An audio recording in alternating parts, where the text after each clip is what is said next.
Keep watching The Politics every Friday, 12 p.m. Eastern Time on New York Parrot TV, the voice for humanity.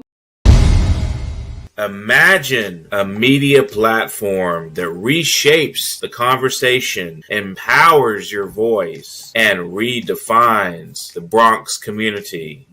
Bronx Post, changing the reality, changing the narrative. For businesses, politicians, and government agencies, we offer targeted advertising solutions that drive results. Amplify your message. Reach the heart of the Bronx and beyond. Our platform connects you to the community.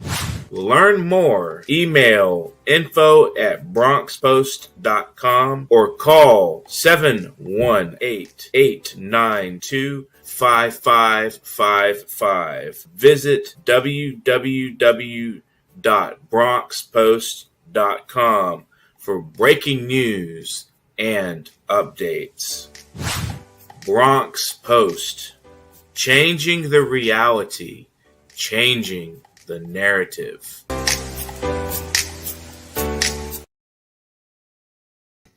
Okay, welcome to Talking Politics. My name is Robert Press. I'm a reporter, as you can see by my official New York City press card. I write for the Bronx Post, as you just heard, and the Parkchester Times. Both, like this show, are part of Parrot Media Corporation. I also contribute to the Co-op City News and have a blog at www.100%.blogspot.com, along with Facebook pages 100% and What is Going On in Your Neighborhood, in your community board, I should say. The views expressed on the show are that of the host, any of the guests, or anyone who is commenting at the bottom of the screen, and not necessarily those of Parrot Media Corporation. Let's go to a quick weather report. Today, the temperature should get into the mid-40s. Tomorrow is Saturday, a high of 35 with snow beginning at night, with 2 or more inches in the Bronx ending Sunday, early Sunday morning, where the high will get close to 40. And it should be 40 on Monday again, with snow returning for Tuesday. Let's see, what does Mr. AJ have for us? After last night's deleted and missing CB11 meeting, can Elon Musk take over the Bronx CBs already? Well, AJ, I did not go to the meeting. I did not watch the meeting. Hopefully I can see it after the show, so I'll be able to comment after the show to you. AJ, you have my email, I believe, or give it to Anthony, the comment, and he can send it to me. All right, now this is the third week of President Donald Trump, and a federal judge Wednesday furthered a block of Trump's executive order preventing the children of migrants with legal status from receiving birthright citizenship.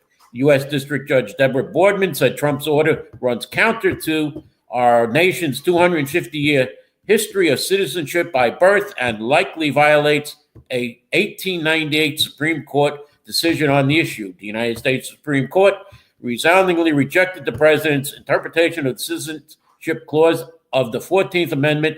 Boardman said, in fact, no court in the country has ever endorsed the president's interpretation. This court will not be the first.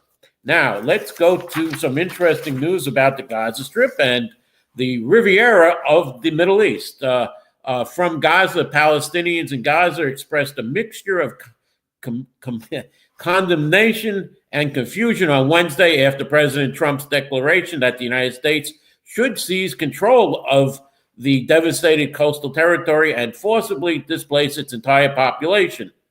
A number of Gazans said they found that Mr. Trump's comments reprehensible, noting they were in harmony with the plans presented by far-right members of Israelis' governing coalition. But while some residents rejected leaving Gaza under any circumstances, others said conditions were so unlivable after 15 months of Israeli bombardment that they would consider relocating. From Jordan and Egypt, though, Trump suggested yesterday that its aides have been discussing his proposal with officials in Egypt and Jordan. Jordanian King Abdullah II bin al-Hassan said today he would oppose any attempts by Donald Trump to annex the Gaza Strips and forcibly remove Palestinians. Egypt also said it would support Gaza's recovery plans without Palestinians leaving the territory, and stressed the importance of a two-state nation. From the families of hostages, the families of Israelis who are still being held hostage by Hamas, voiced fear that Trump's proposal could upend plans to get their loved ones returned home. And from Israel's ambassador to the UN, Danny Denning, the Israeli ambassador said he backed Donald Trump's plan for the United States to take control of Gaza, though he doesn't believe the Palestinians should be forcibly removed from their land. I think we agree it should require the consent of people to move out from where they live and the consent of other countries to receive them, he said on CNN Wednesday night. And this is now being called Donald Trump's Riviera of the Middle East now. That's what people are saying Donald Trump wants to do, take control, put a hotel there and make it like Atlantic City or the middle or the Riviera, French Riviera.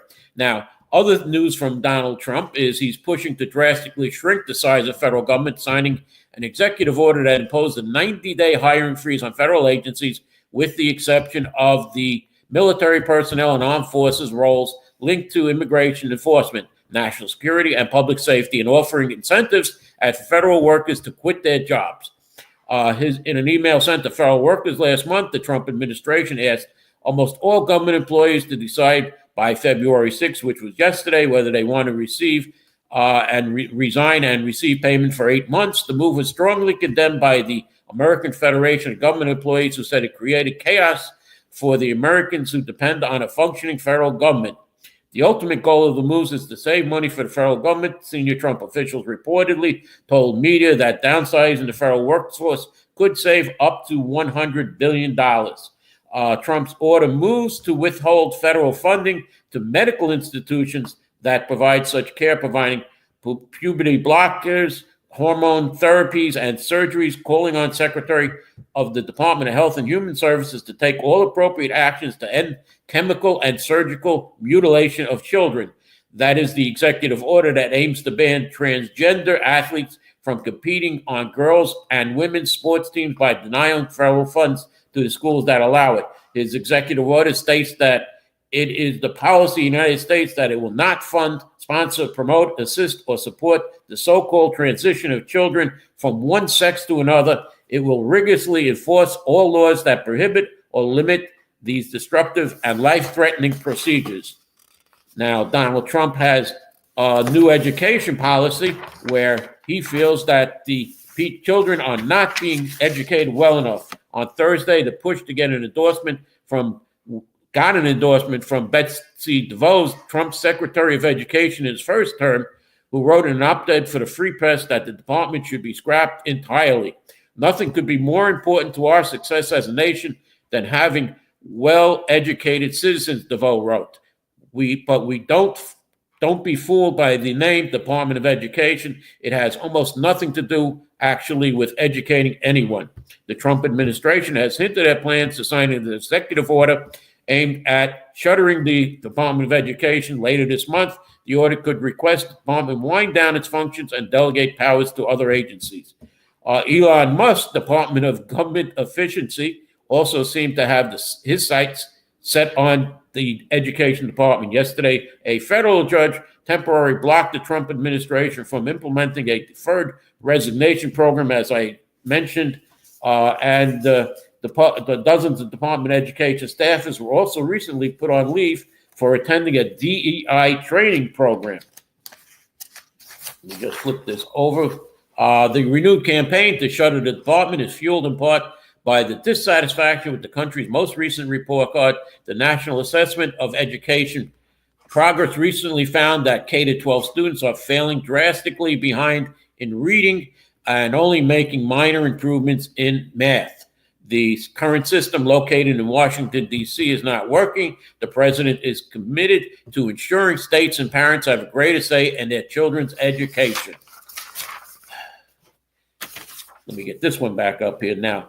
Trump's blanket 10% tariff on goods imported from China came into effect on Saturday, February 1st, and Beijing immediately responded with a barrage of retaliatory measures. China announced tariffs of up to 10 to 15% on imports of U.S. liquefied natural gas, coal, crude oil, and farm equipment starting February 10th. Beijing also will open an antitrust probe into Google imposed tariffs on some car exports from the U.S. and announced new export controls on rare metals.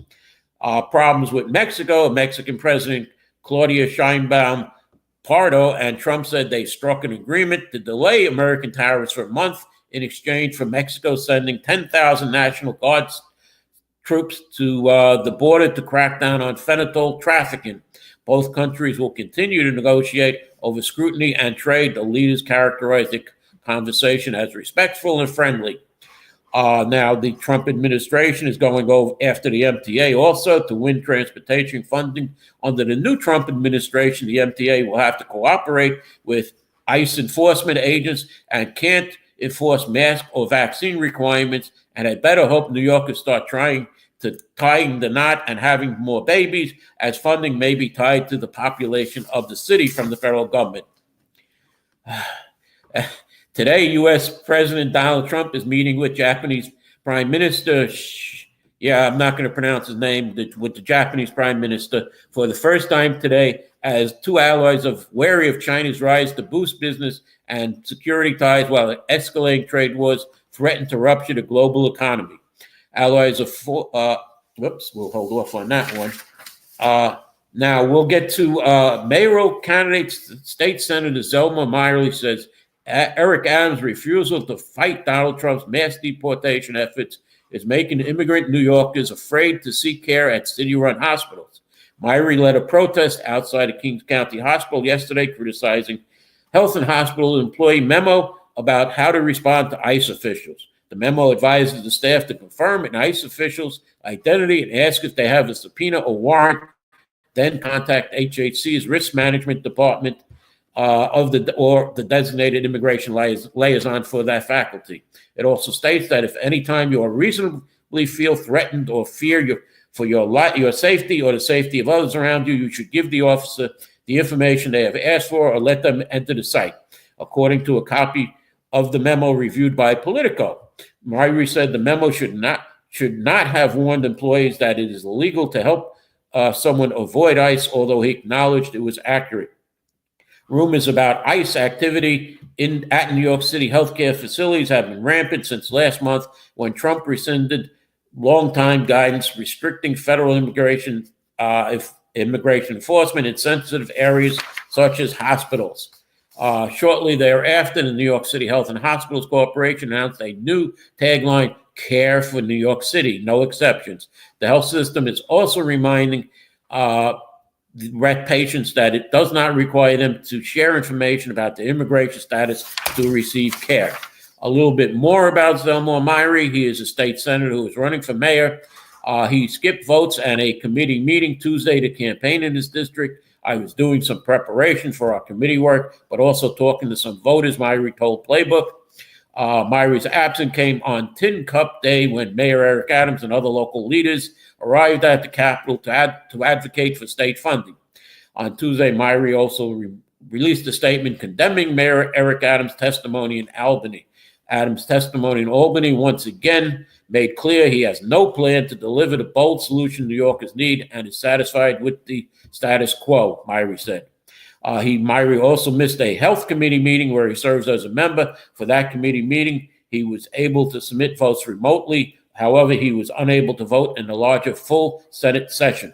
Other mayoral challengers, Zora Marambe and Jessica Ramos, both state lawmakers, had the unique opportunity of grilling Adams during a budget hearing. Miley, due to his committee placements, wouldn't have been able to question Adams had he been president in Albany. I said, I came down to the city, Miley told Playbook. We have Governor Hochul signing into legislation Monday that would anonymize the names of doctors providing abortion medication, listing the name of the medical practice rather than the physician, and announced an agreement with the state legislature to amend the legislation in a way that would commit pharmacies to follow the bill's guidance. Margaret Cooper, a New Paltz doctor operating under New York's existing abortion shield laws, was indicated was indicted, I should say, by Louisiana grand jury after allegedly sending a Louisiana woman a prescription for pills that would induce an abortion. Prosecutors alleged that the woman would receive the prescription, was coerced by her mother into terminating the pregnancy, then charged Carpenter with violating the Southern state's near total abortion ban. And let me stop here right now and go to a commercial and come back with a little more information about Governor Hochul and what she wants to do about Super Bowl enforcement and other things about her problems with her lieutenant governor and a poll on who would win or might win the ranked choice voting for a mayoral race. So let's go to commercial right now. Imagine a media platform that reshapes the conversation, empowers your voice, and redefines the Bronx community. Bronx Post, changing the reality, changing the narrative.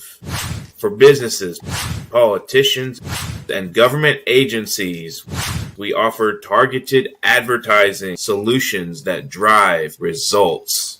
Amplify your message. Reach the heart of the Bronx and beyond. Our platform connects you to the community.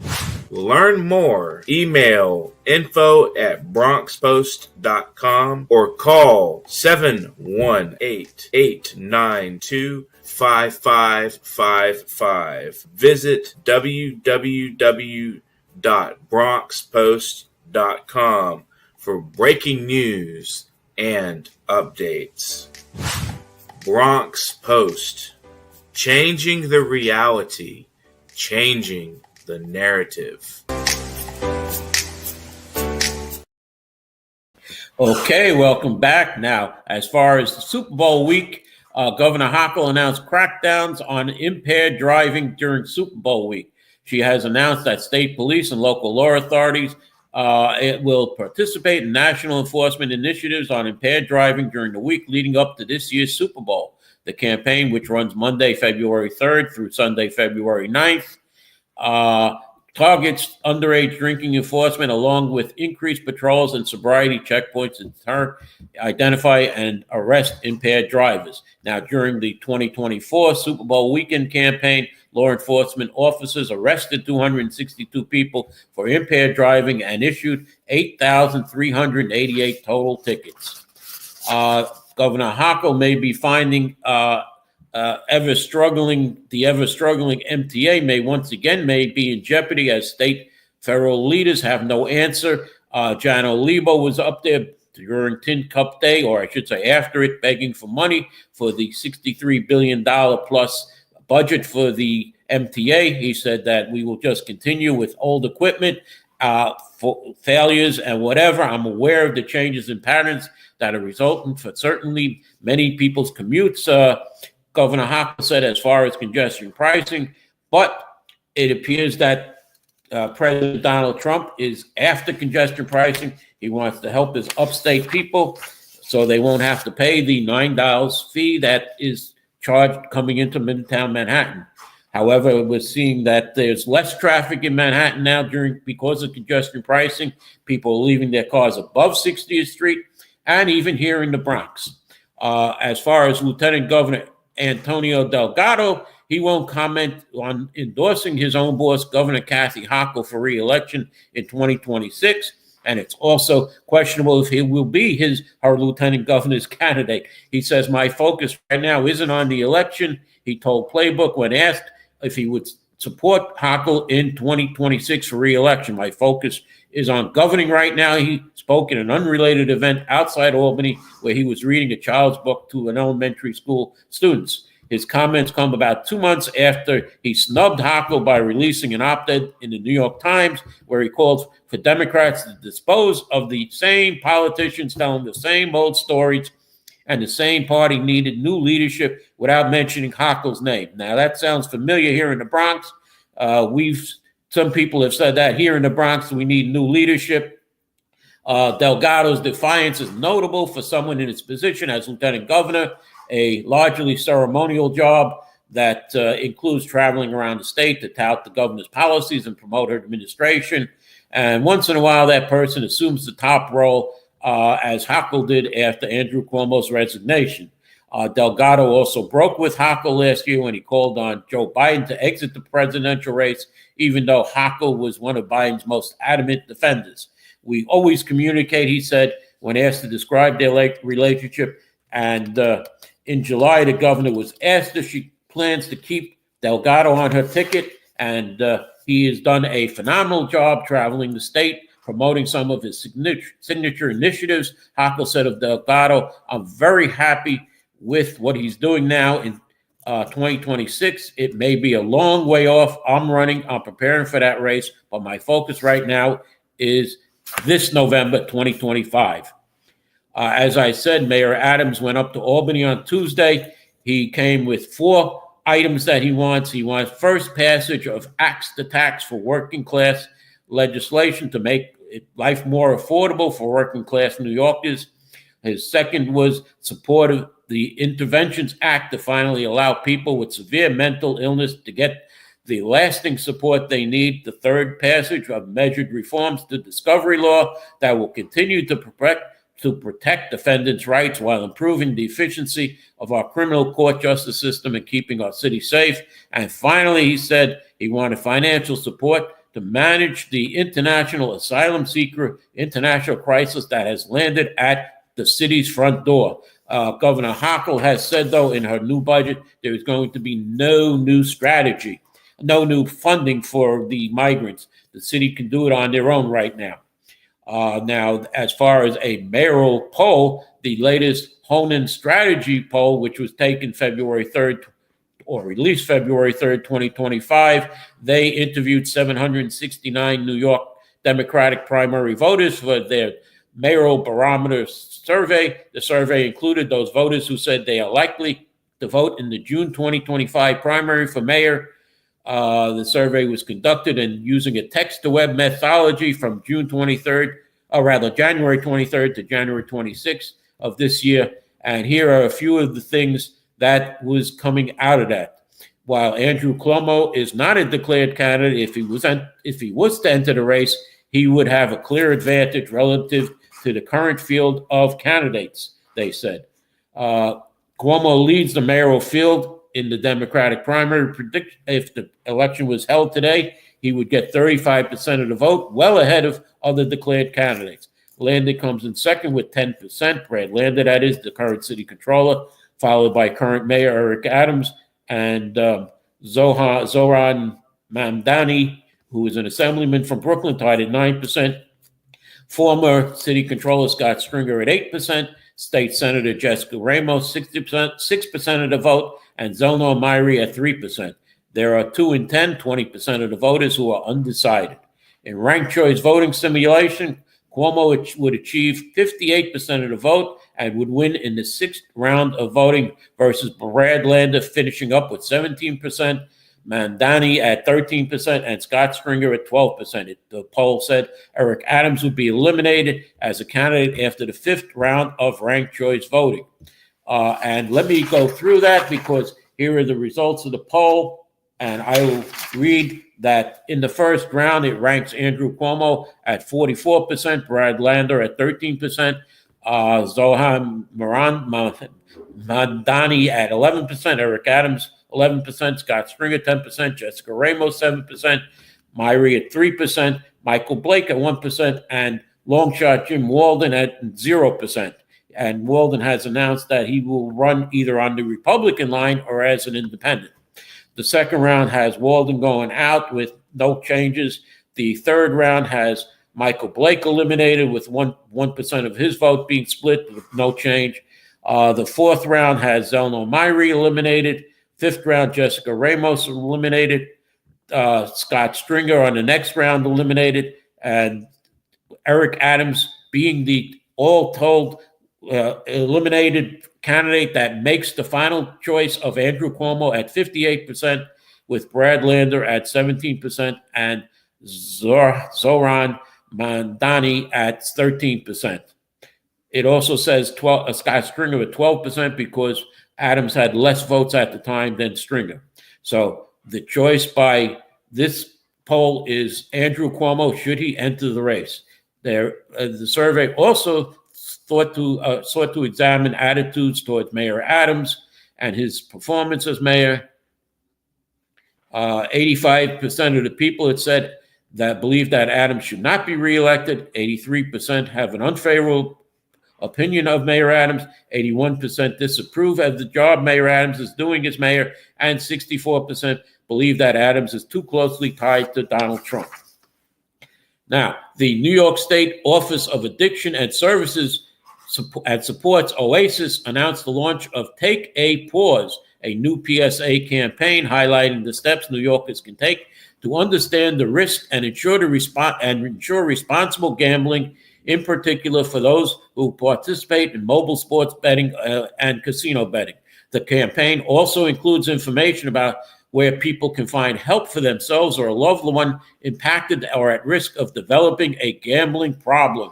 Gambling is considered a hidden addiction because there are no outward signs that someone may be experiencing a problem, but it can be just as devastating as an addiction to substance. OASIS Commissioner Dr. Chismo Cunningham said, this new campaign urges New Yorkers to take a look at how much time and money they are spending gambling and seek help if they seem to have lost control. The Take a Pause campaign invites New Yorkers to examine their gambling behavior and the impact it may be having on their lives and personal relationships, including information on where to find help. Doctors, nurses, and clinical staff provide inpatient and residential services to approximately 8,000 individuals per year. New Yorkers struggling with an addiction or whose loved ones are struggling can find help and hope by calling the state's toll-free 24-hour, 7-day-a-week Hope line at 1-877-8-HOPENY or 1-877-846-7369, or by texting HOPENY or 467-369. That's 1-877-8-HOPE-NY or 1-877-846-7369, or texting HOPENY or 467-369. Rather coincidentally, the Bronx Community Board 10 invites you to a public hearing regarding Bally's Golf Links at Ferry Point proposal to build and operate a hotel and casino at 500 Hutchinson River Parkway in the Bronx, New York, which is located in Community Board 10. The meeting will be held at Nat Silverberg Fieldhouse, which is on the campus of Monsignor Scanlon High School at 915 Hutchinson Parkway in Community Board 10. The meeting is at 7 p.m. sharp, Tuesday, February 25th. The meeting is 7 p.m. Tuesday, February 25th. The Nat Silverberg Fieldhouse is at the far end of the campus with limited parking, and Community Board 10 suggests to park in the target parking lot nearby. At this meeting, Bally's officials will present to our Community Board 10, which is what the board says. We will accept public testimony at the meeting. However, because there will be many residents who may want to speak to ask or ask a question, we highly suggest that you call the board at 718-892-1161 or email the board at bx10@cb.nyc.gov as soon as possible with your testimony in favor or against. We expect a large public audience, so kindly contact us before the meeting with your testimony. I expect, just like other meetings where Bally's has brought out their proposals at community meetings, that there will be a large contingent of construction workers there in favor of the proposal. So at Bally's previous meetings, like I said, it was said that one of the meetings, it was said that Assemblyman Benedetto and State Senator Fernandez will be proposing the alienation of 17.4 acres of parkland at Ferry Point to build the casino and hotel on what is now Bally's Links, the former Trump Links. Bally's will also be paying only $100 million for the 17.4 acres, whereas in the early 2000s, for only 12 acres of parkland, the cost was $230 million. So I think that Bally's is getting away awfully cheap if they're only paying $100 million for that parkland. That parkland is worth a lot more than $200 million. And let me end the show here. And unfortunately, it's lots more items I have here, but I see my time has run out. So I want to thank you for watching. Let's see what AJ says. Fox and Mohegan Sun Theater are amazing. They better add some sort of arts culture to these. Well, Bally's, let me just add that Bally's has proposed a 2,000-seat theater, which many in the arts have said is not large enough. You need at least a 5,000-seat theater. So let me just say goodbye right now, and thank you for watching. I'll see you next week, where my guest should be Councilman, or I should say former Councilman, Andy King. Thank you for watching. In a world where the quality of information available to poorer communities is doctored, tainted, and sometimes regressive, where the words fake news have come to mean other people's opinions, it is vital to rely on news platforms with journalists who have feet on the ground and can report the truth. New York Parrot, a New York-based national and global news outlet, is changing the narratives of media operations. We focus on the news that matters, like self-empowerment, entrepreneurship, finances, health, security, politics, and more. We strive to curb violence, racial and economic discrimination, and to promote peace and socio-economic development of multiculturally diverse world. As we give voice to the people, we also give your business a voice and make it heard. Get your product and services off the ground by advertising on our fast-growing platform. With so much of daily visits to New York Parrot, you can't afford to be invisible to prospective clients on the websites they trust the most. Our posts reach millions of people across the New York State and around the world. Advertising on our news site will unlock an audience of thousands of potential customers on your doorstep. New York Parrot is born to prosperously speak tomorrow for the voiceless. Imagine a media platform that reshapes the conversation, empowers your voice, and redefines the Bronx community. Bronx Post, changing the reality, changing the narrative.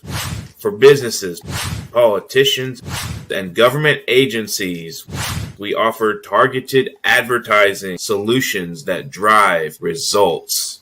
Amplify your message. Reach the heart of the Bronx and beyond. Our platform connects you to the community. Learn more. Email info@bronxpost.com or call 718-892-5555. Visit www.bronxpost.com for breaking news and updates. Bronx Post, changing the reality, changing the narrative.